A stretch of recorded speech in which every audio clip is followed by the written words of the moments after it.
Les enjeux de la transition énergétique, c'est un peu un sujet transversal ici à West Industries, le salon de la sous-traitance industrielle, salon interrégional puisque les 250 exposants ici présents viennent pour beaucoup d'entre eux de Bretagne et de Pays de la Loire.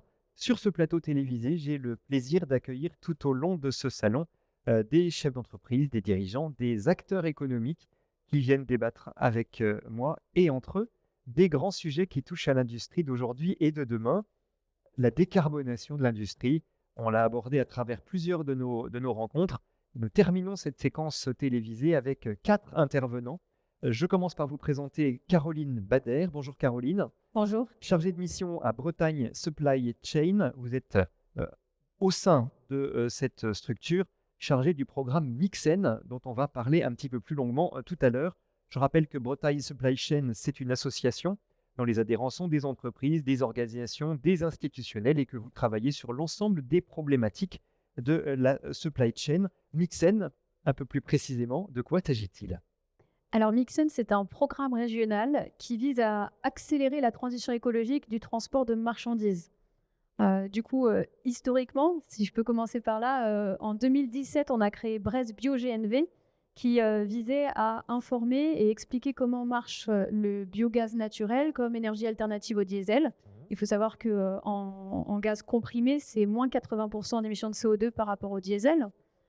Donc ça, c'était l'initiation, premier pas. le début, le premier pas. Et puis en 2021, on a créé Mixen pour le mix énergétique, parce qu'il n'y a pas qu'une énergie qui décarbone, et parce qu'il n'y a pas qu'une énergie aussi par transporteur ou par industriel. Toutes les énergies ont leurs avantages et leurs inconvénients. Donc on a aussi parlé de l'électrique, des biocarburants et également de l'hydrogène. Et puis depuis l'année dernière, depuis 2024, Mixen a élargi son champ puisque la transition énergétique, elle ne va pas suffire.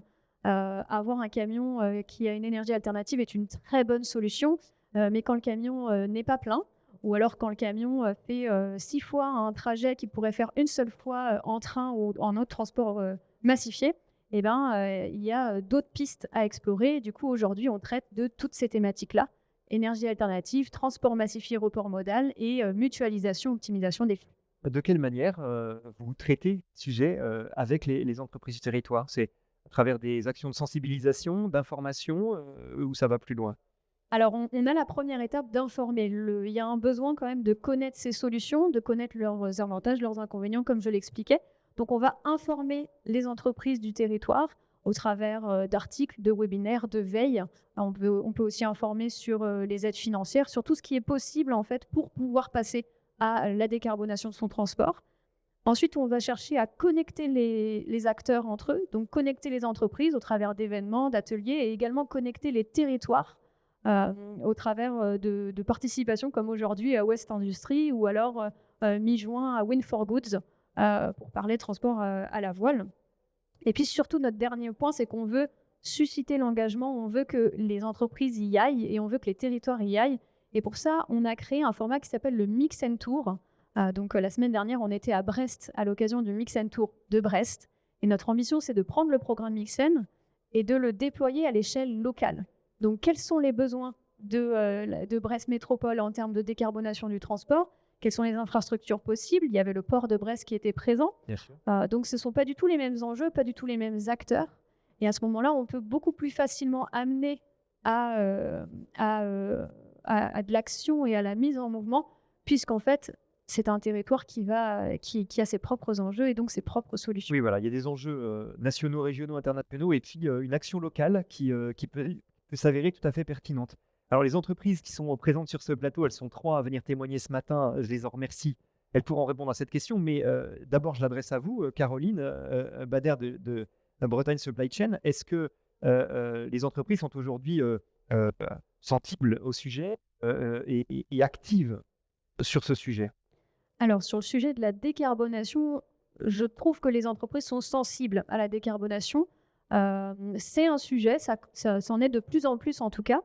Après, plus précisément, la décarbonation du transport de marchandises, elle est très pertinente pour les transporteurs, les prestataires logistiques, mais c'est vrai que pour parler des industriels, on a beaucoup de chance et c'est pour ça qu'on aime présenter leur retour d'expérience. Mais Pour les industriels, le transport, vous en parliez dans votre au précédent plateau, on est sur le scope 3.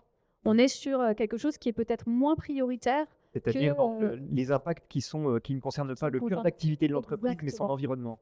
Exactement. On va, pour un industriel, pour décarboner, on va plutôt parler de son énergie dans l'entrepôt, de ses processus. Et donc, décarboner le transport en tant qu'industriel, c'est aussi une étape importante. C'est aussi une étape qui est faisable dès demain. Mais du coup, il y a moins d'action qui se fait de ce point de vue-là, pour être honnête. Donc Mixen a pour objectif aussi de les sensibiliser à ça, de les amener à agir. Des entreprises qui agissent, nous en avons sur ce plateau. Christophe Serre, je vais commencer avec vous.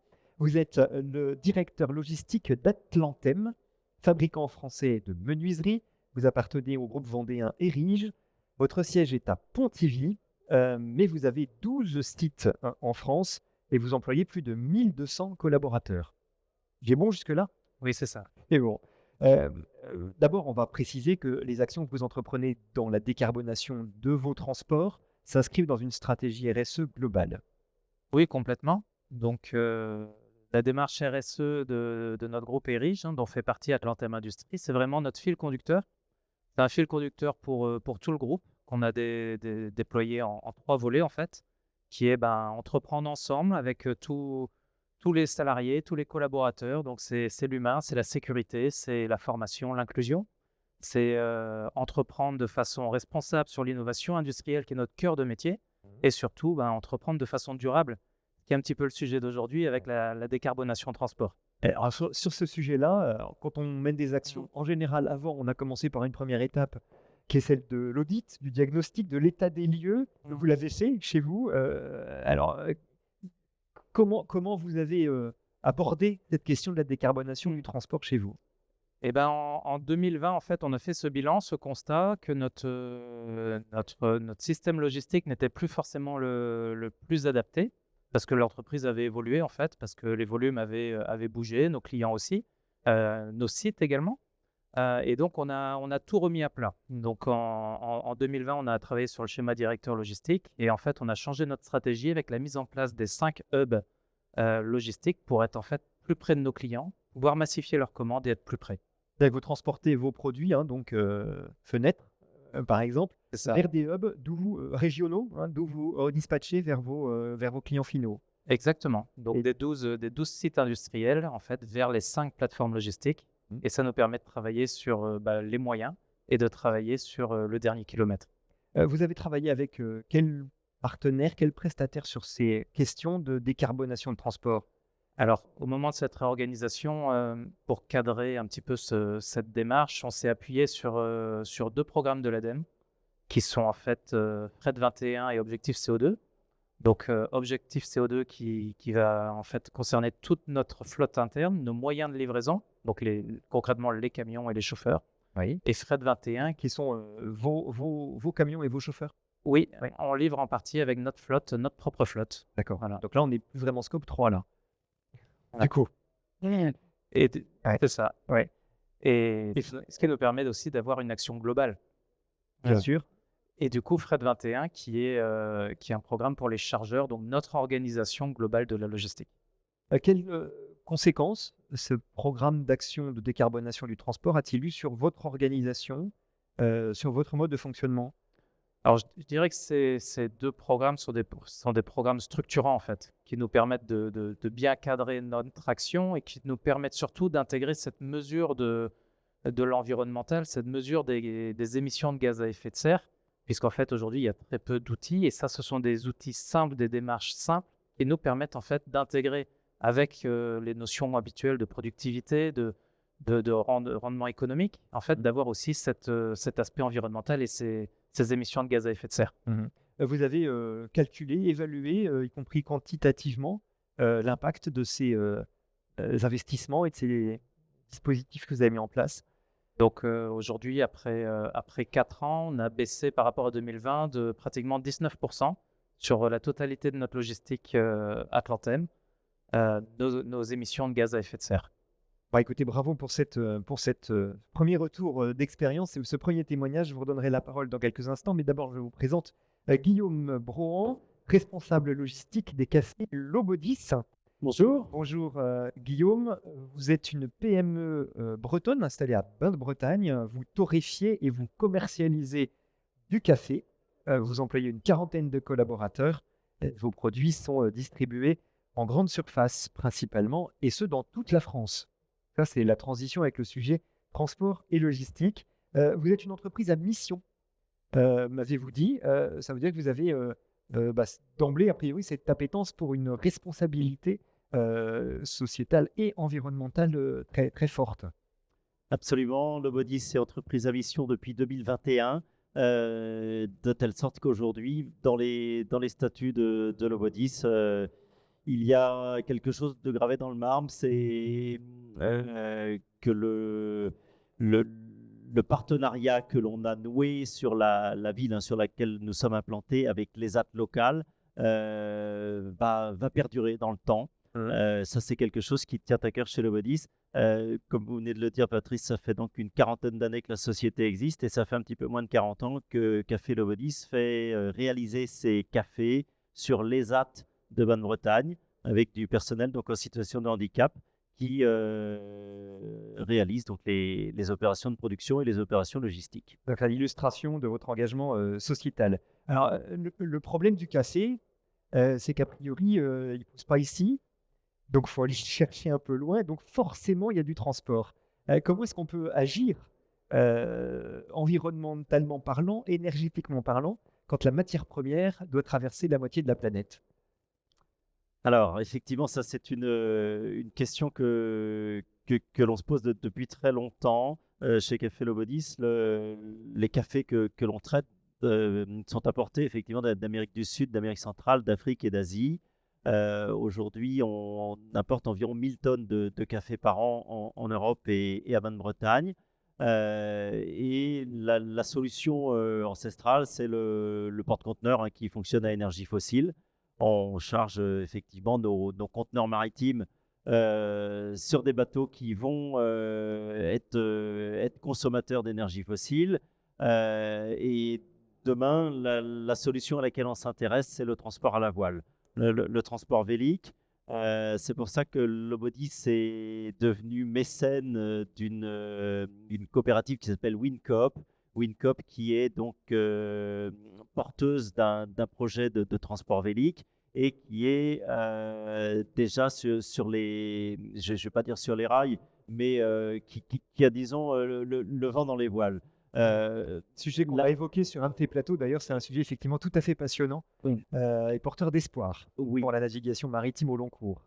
Exactement. Et le projet qui est le nôtre, effectivement, c'est de transporter une grande partie de ce qui aujourd'hui passe par conteneur standard sur des bateaux qui vont fonctionner à la voile, et ce à partir de 2028. Alors, il y aura une première ligne maritime qui va être mise en place l'an prochain entre Madagascar et la France, mais à Madagascar, on trouve peu de café. Malheureusement, on trouve plutôt des épices. Et donc, cette ligne va plutôt rapatrier en Europe des épices. Mais une seconde ligne et donc un second navire va être construit par l'armateur. Second navire qui risque fortement de voguer, on l'espère, à partir de 2028 sur une ligne Amérique du Sud, Europe. Et cette ligne chez Café Lobodis nous intéresse fortement. Ouais. Alors ça, c'est pour demain. Bon, 2028, c'est vraiment demain, mais en attendant, vous n'avez pas attendu et vous avez choisi d'adhérer à un groupement d'intérêt économique, le GIE des chargeurs de la Pointe Bretonne. De quoi s'agit-il? Alors effectivement, on va resituer peut-être géographiquement la Bretagne. Quand on est amené à livrer le territoire national et les centrales et plateformes de la grande distribution, la Bretagne est un peu excentrée. Donc, on n'a pas la même chance lorsqu'on part du territoire breton que quand on part du barycentre logistique français. Alors, le barycentre, on le situe à peu près à Chartres ou à Orléans. Et quand il faut du coup aller dans l'est ou dans le sud-ouest, on ne part pas sur la même ligne de départ. Donc, il y a quelques années, il y a maintenant une petite quinzaine d'années, il y a des industriels intervenant dans le secteur agroalimentaire breton qui se sont regroupés pour fonder ce groupement d'intérêt économique et qui ont souhaité mutualiser leurs opérations de transport parce que chacun s'est rendu compte qu'ils ne remplissaient pas des camions complets pour aller sur les fameuses plateformes et centrales de la GMS, mais quelques palettes chacun mises bout à bout, remplissaient des camions.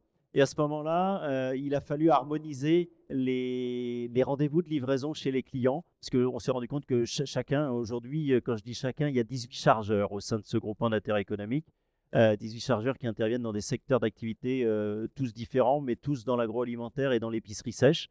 Et du coup, les chargeurs y allaient avec quelques palettes chacun. Et on s'est rendu compte qu'il y avait un vrai intérêt à remplir les camions de façon à en mettre moins sur les routes au final, et du coup à diminuer nos impacts. Donc, vous coordonnez le transport, le remplissage de ces camions avec des matières, enfin des produits qui sont compatibles entre eux. On est bien d'accord, vous l'avez dit, c'est du produit alimentaire sec, Oui. avec quand même du coup des contraintes pour chacun d'entre vous d'ailleurs. Oui. Il y a un horaire de départ du camion et une nécessité de prendre sa place dans le camion quand il est réservé. Et exactement, il y a eu aujourd'hui une interdépendance entre les chargeurs et les rendez-vous chez les clients ne pouvant être déplacés, le camion de toute façon partira toujours à l'heure. Mais si on le veut qu'il soit correctement rempli, à chaque chargeur, charge à chaque chargeur d'y amener ses produits, ses palettes en temps et en heure pour que le camion puisse prendre la route. Et ça fonctionne. Mais ça fonctionne, voilà. Je sais que les chargeurs, et chez Lobody c'est le cas, ont dû se réorganiser. Le timing standard de nos clients GMS, c'est passage de commande à J-5 avant la livraison. Aujourd'hui, si on prend le temps de transport, le temps de cross-dock chez le transporteur affrété par le GIE et le temps de ramasse entre le chargeur et la plateforme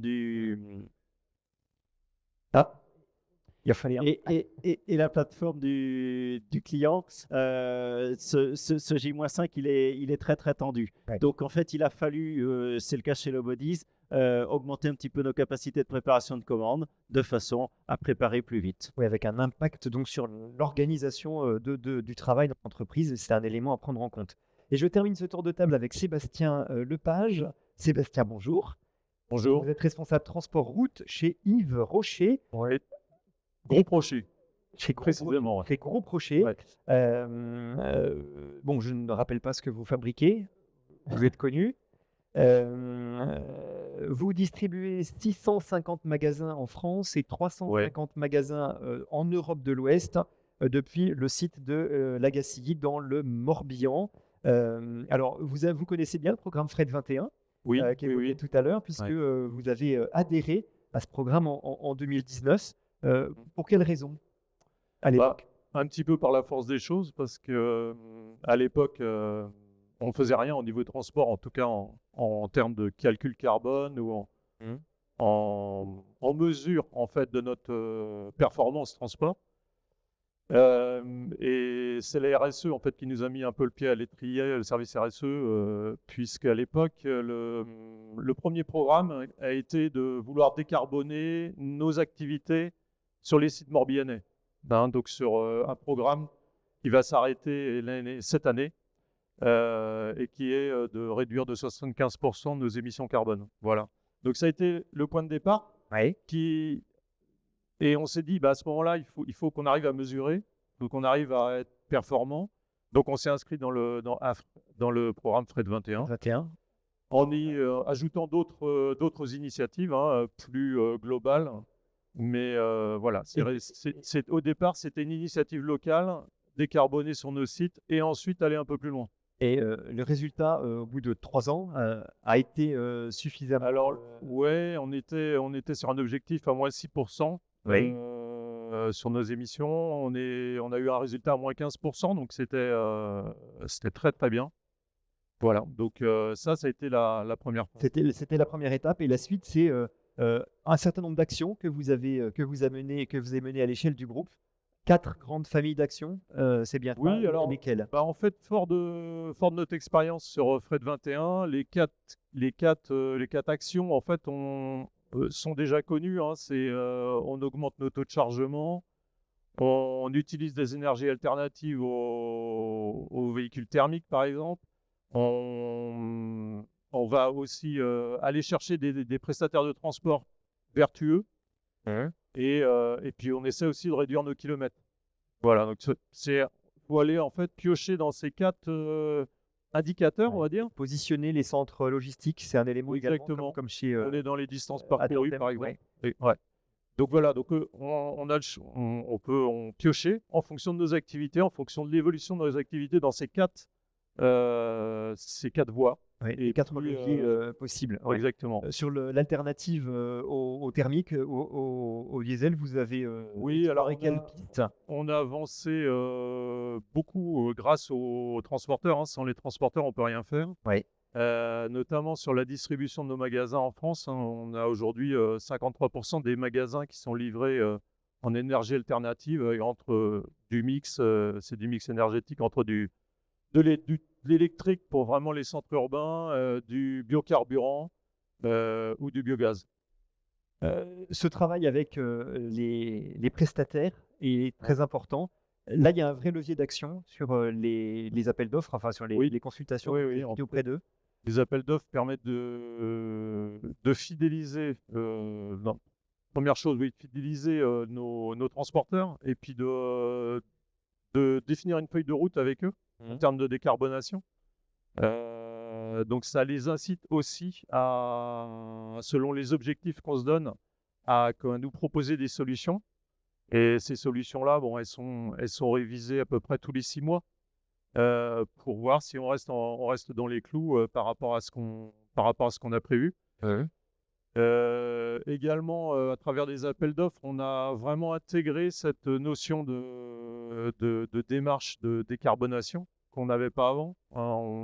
On travaillait plutôt sur la compétitivité des tarifs et l'aspect service. Ouais. Cette partie impact carbone est venue se greffer, et aujourd'hui, on a vraiment ces trois indicateurs-là qui nous permettent aussi de définir sur quel schéma on veut aller et avec qui. L'indicateur décarbonation environnementale, donc il pèse lourd aujourd'hui dans les appels d'offres, dans la note attribuée aux candidats. Alors la difficulté, c'est de mesurer en fait. Ouais. Parce Et c'est qu'on ça, n'a pas quantitativement, on n'a pas c'est d'outil de difficile. mesure. Ouais. Contrairement à des indicateurs financiers, on n'a pas d'outil de mesure. Aujourd'hui, on va s'équiper d'un outil de mesure, mais c'est un petit peu à travers d'un questionnaire en fait qu'on essaie de déterminer quels sont finalement comment dire, le poids important de chaque transporteur sur la partie RSE. Donc, un travail, on comprend bien, en collaboration avec vos prestataires, vos chargeurs. Dans l'entreprise, il y a eu, comme on l'évoquait pour les cafés Lobodist, une réorganisation aussi du service logistique parce que voilà, on optimise le transport, on essaie de faire un petit peu moins de départs peut-être. Est-ce qu'il y a eu un travail de votre côté sur le chargement? Oui, alors c'est un travail, oui, qui est quotidien, hein. Il faut surveiller effectivement nos taux de chargement notamment. On a aussi des repositionnements de sites logistiques voilà, depuis quelques années, avec pas mal de rapatriements d'activités sur nos sites morbihanais. Donc ça oblige aussi à revoir les flux de transport. Donc, les appels d'offres nous permettent aussi de changer un petit peu nos points, nos façons d'acheminer la marchandise, nos points d'injection, et faire évoluer un petit peu notre schéma de transport en fait. Guillaume Rohan, pour les cafés Lobodist, je ne vous ai pas demandé si vous aviez évalué, puisque votre collègue évoquait les difficultés d'évaluation et de quantification des résultats. Vous avez évalué la baisse de vos consommations et la réduction de votre impact carbone? Oui, on parle programme Fred 21. Café Lobodist s'est également engagé au sein de ce programme. Oui. Donc, ce sont des programmes qui se déroulent sur 3 années. Et on est cette année dans le deuxième cycle de 3 ans. Le premier cycle nous a permis effectivement d'obtenir une baisse significative de nos émissions de gaz à effet de serre, de l'ordre de 10%. Et forcément, ce que Sébastien Lepage évoquait tout à l'heure, c'est lié à nos taux de remplissage camion, c'est lié aux distances kilométriques parcourues, c'est lié au volume de commandes, hein. On ne va pas dégager le même nombre d'émissions de gaz à effet de serre lorsqu'on a 20 colis sur la palette que si on en a 100. Voilà, donc on a travaillé sur tout cela au travers du programme FRED 21 pour obtenir des résultats significatifs. Tout à fait. Il y a des résultats. En tout cas, ça fonctionne. On voit bien que ces actions portent leurs fruits. Caroline Bader, qu'est-ce que vous inspire ces exemples? Alors, ce sont des entreprises que vous connaissez bien. À Mixen, de quelle manière vous avez travaillé avec elles? Alors, très concrètement, chez Bretagne Supply Chain, on est référencé FRED 21. Donc, par exemple, moi, je suis référencé FRED 21 pour accompagner les entreprises dans leur engagement. Donc, on rappelle, c'est un Donc, programme ADEME. Hein. c'est ça. Mm. Donc, Atlantem, Lobodis et le GIE également ont été accompagnés par Bretagne Supply Chain. Chez BSC, dans le cadre de Mixen, on est aussi référencé à Appel d'Air pour le transport ferroviaire. Et donc, notamment, on est en échange avec le groupe Rocher sur ces actions-là pour passer, pourquoi pas, au transport ferroviaire demain. On a aussi informé, alors si je me souviens bien, je crois qu'on a informé sur les C2E dans le cadre de l'appel à projet Remove pour passer au ferroviaire également. Donc, très concrètement, il y a ce genre d'action. Et moi, ce que je tenais à dire, c'est que nous, on peut les accompagner, mais à ce stade, c'est surtout eux qui vont nous accompagner. On a créé une vidéo pour présenter les actions de décarbonation de l'Atlantem. On a organisé une visite pour parler de la mutualisation des petits volumes chez Lobodis. On s'est inspiré des appels d'offres du groupe Rocher pour créer le 12 septembre un webinaire sur les appels d'offres face à la décarbonation. Donc en fait, c'est grâce à leur retour, et puis ils sont là aujourd'hui. Leurs actions sont exemplaires et voilà, peuvent servir, peuvent être inspirantes pour d'autres entreprises. Exactement. Nous, chez Mixen, on est un outil d'animation du territoire. On veut vraiment informer au maximum, mais une fois qu'on est informé, il faut passer à l'action. Et pour nous, le meilleur moyen, c'est de s'inspirer du concret, s'inspirer du réel et échanger sur ce sujet. On a des chiffres filières, on sait comment évolue l'impact carbone du secteur transport et logistique en Bretagne ou dans l'Ouest. On parlait d'évaluation à l'échelle de la filière, on le sait ou pas? Alors, on le sait, je n'ai pas les chiffres sur moi. Je sais juste que depuis les années 90, c'est le seul secteur dont les émissions de carbone ont augmenté. Pas non plus de 30%, mais c'est le seul secteur où vraiment ça a augmenté et en cause la demande de transport, puisque finalement, les énergies, elles se sont améliorées au fur et à mesure. Même aujourd'hui, un camion de diesel émet moins qu'un camion de diesel des années 90. Bien sûr. Mais c'est la demande de transport, c'est la demande finalement du client. Et du coup, les échanges, ça a été expliqué juste avant, les échanges avec un client sont très pertinents parce que c'est eux finalement qu'on va livrer. Donc ça, c'est l'estimation que je peux donner, mais je n'ai pas le chiffre sur moi. Merci Caroline Bader pour ces explications. Je vous propose, messieurs, de conclure ce plateau télévisé avec très rapidement pour chacun d'entre vous une réponse toute simple à cette question toute bête qui est de qu'est-ce que vous allez faire maintenant? Qu'est-ce qu'il vous reste à accomplir? Quelles sont les pistes que vous allez maintenant explorer pour poursuivre cette action de décarbonation de vos transports et de votre logistique? Je commence avec vous, Christophe Serre, Atlantem. Alors pour nous, il y a deux actions, deux axes qui sont pour la livraison client, continuer à intégrer un mix énergétique et notamment au niveau du B100 vers nos clients. Et pour tous nos flux intersites, on a l'ambition de basculer tous nos flux intersites supérieurs à 500 km de la route par le rail. À la fin de l'année, on fera 500 transports par le rail. Le but, c'est de continuer à augmenter. Le transfert modal. Sébastien Lepage, groupe Rocher. Eh bien, en fait, comme on est adhéré à Appel d'Air, donc ça va être aussi de regarder ce qu'on peut faire, notamment sur le ferroviaire, faire du report modal. On peut avoir un autre axe qui est aussi à l'image de ce que vous faites chez Lobodis, c'est de voir avec d'autres chargeurs comment on peut aussi mutualiser nos flux. Ça, c'est important. Et troisième point, qui est un peu plus difficile, mais qui est challengeant, c'est d'essayer par moment de détendre la supply chain pour pouvoir mieux remplir nos camions et pas faire on va dire du juste à temps avec un camion à moitié rempli. Mais ça, c'est le... Là, ça implique un travail de fond sur l'organisation de l'entreprise et on comprend les difficultés que ça peut soulever. Et pour terminer, Guillaume Brohan, donc, qui a fait Lobodis. Oui, les alors bateaux à voile. C'est votre grand sujet. On va continuer effectivement à accompagner le projet qui nous tient à cœur de façon à ce que nos cafés reviennent très rapidement en transport vélique. Et puis en parallèle, sur le transport routier national, on vient de parler du ferroutage. C'est des choses également auxquelles on s'intéresse. Il y a notamment fin 2025, début 2026, une ligne ferroviaire qui devrait exister entre Le Havre et la Bretagne. Et cette ligne-là elle nous intéresse particulièrement parce que nos cafés arrivent principalement en France sur le port du Havre. Ouais. Et lorsqu'il faut les ramener en Bretagne, aujourd'hui, on ne les rapatrie que par la route. Demain, le train sera très approprié. Certainement une solution. Merci beaucoup pour vos témoignages sur ces actions contribuant à décarboner le transport, notamment ici en Bretagne. Merci, je vous souhaite une bonne journée et un bon salon.